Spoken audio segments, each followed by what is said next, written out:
Hey, Ashley and Megan, my name's Nate. And I'm Darcy. Thank you so much for taking the time to chat with us on the Geekcentric podcast. How are you both doing today? Hi guys. Doing well. Yeah, doing really good. How are you? We're doing great. We're excited to get the chance to talk with you guys today. So let's just kick that right off.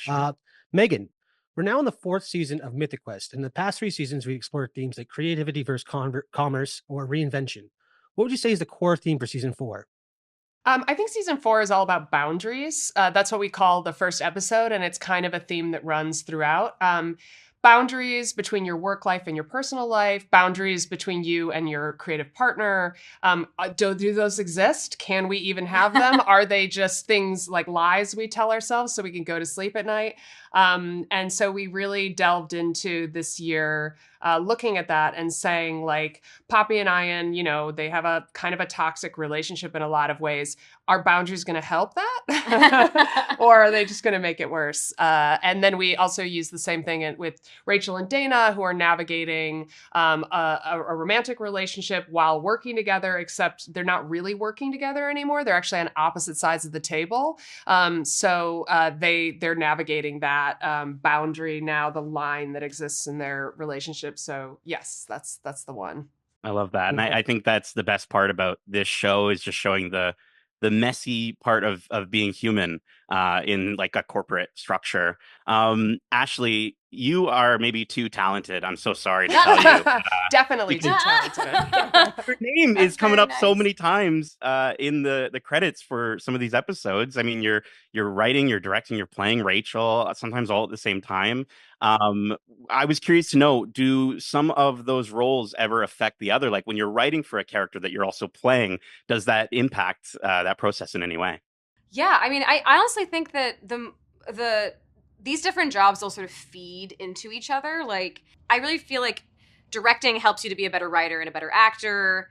Acting helps you to be a better director and a better writer. They all feed into each other because they're all, you know, part of the same organism. So inevitably they do impact each other, but I think in a good way, where especially like directing now a few times for Mythic Quest, getting to see myself on screen in the edit bay, it also just makes it less like personal and less precious. Like you just become a bit more like, does this work or not versus like, oh, it's my face. Did I do a good job? Like you can, they hate me. You're more like, it doesn't work it out. You know, like, so yeah, I think it just helps. It helps inform all of your different processes. And then it helps me feel more like a part of the team and invested in the show because I'm contributing to all these different parts of it. So awesome.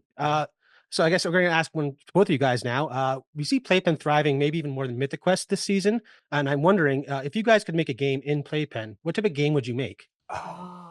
See, I immediately went to rug cleaning videos like on Instagram. Like if I could have a game where it would be like, look at this dirty rug, you got to clean it. It would be, I don't know what style of game what would you call that? I would call it maybe like a cozy game. A cozy game, yeah. That is a perfect idea. Yeah. I would play the shit out of that. That would be so satisfying. So like you need good. the different solvents. Yeah. And like different tools. Or have you ever seen those videos where it's like a piece of latex or something and it's going through these like machines that squash it and they add color to it and it just like slowly comes out. That's nice. And you like, it's those sorts of satisfying things is what, there can't be anybody shooting at me. There's no time limit. Like I don't want any more stress coming from my game. No. It needs to be very zen. Like you could play this forever or not. We're totally cool with it.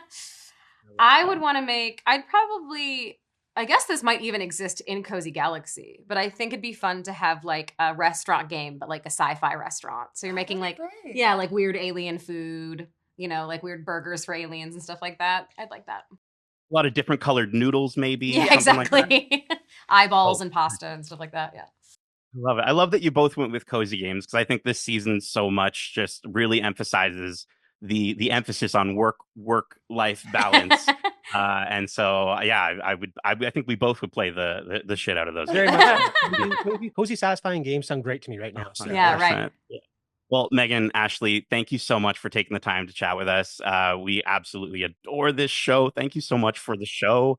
And we can't wait to see how this season wraps up. And Ashley, we're both huge Horizon fans. So before we go, we just have to say we cannot wait for Aloy's next adventure, whenever that may be. Thank you. That's so nice. Awesome. Thanks, guys. Cheers. See ya. Thank you so much.